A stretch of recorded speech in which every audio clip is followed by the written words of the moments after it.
I believe that people are hungry for real, large-scale social change.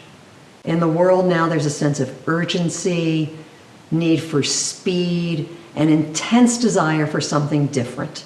And we're seeing the results of that in many disruptions in different areas. So in the corporate area, we're seeing disruptions in transportation with Lyft and with Uber. We're seeing disruptions in housing with Airbnb. We're seeing disruptions in direct access to food with farmers markets and pre-prepared meals that can be delivered with fresh food. We're seeing disruption in medical information with direct-to-home genetic testing. We're also seeing disruption in the social sector, the people who have always owned social change. And we're seeing disruption in terms of pay for success. We're only going to get funded or paid if we actually create the change we're committing to make. Or impact investing, where standard financial investments must have social impact as well. And we're seeing those changes because problems are worsening despite our best efforts. Despite the money, despite the talent, despite the time we've committed to educational equity and access, to conservation and land use, to health and mortality issues, to the preservation of culture and arts, to affordable housing. We're sliding back in some of these areas that we're working so hard in. Certainly, there must be a better solution, and we want to be part of that solution.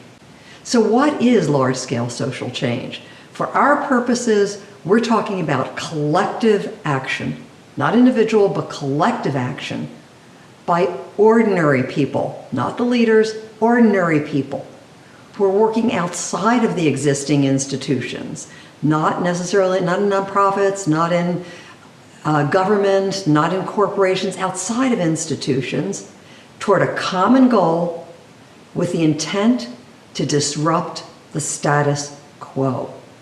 It's brave, it's bold, and it's daunting.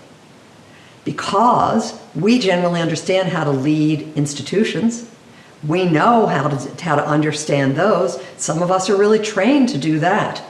But there aren't guidebooks and there aren't roadmaps for how to lead large-scale social change. And it's important. We want to understand what's going on around us. And some of us want to lead large-scale social change, and it's different from leading an institution. It's more communal, it's more collective, it's increasingly relevant for all kinds of our work. So before we can start, we need to understand what are the conditions that make change ready to happen.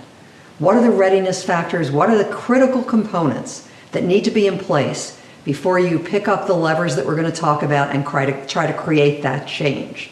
There are three critical components. The first one is that the social condition you want to change has to be seen as unjust. Not as just wrong, not as just we don't like it, not as just limited damage. It has to be seen as unjust.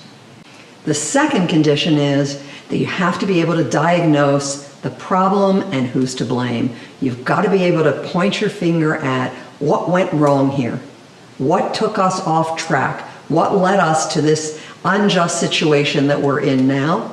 And then the final is what propels you forward, which is how do you address or resolve the problem? What's the action that you need to take? Who and how can we change this? So it's unjust, who created it, and how and who can we solve it? And as you understand that readiness, you need to be prepared. You need to be prepared and nimble. You need to know what tools are at your disposal, because social change is hard and it's messy and it's unclear. And we have to have some way to get our head around what's available to us at all times, because when change starts to happen, you can have all those components in place, but then sometimes there's something opportunistically that happens that can move you into action and catapult the chance for change.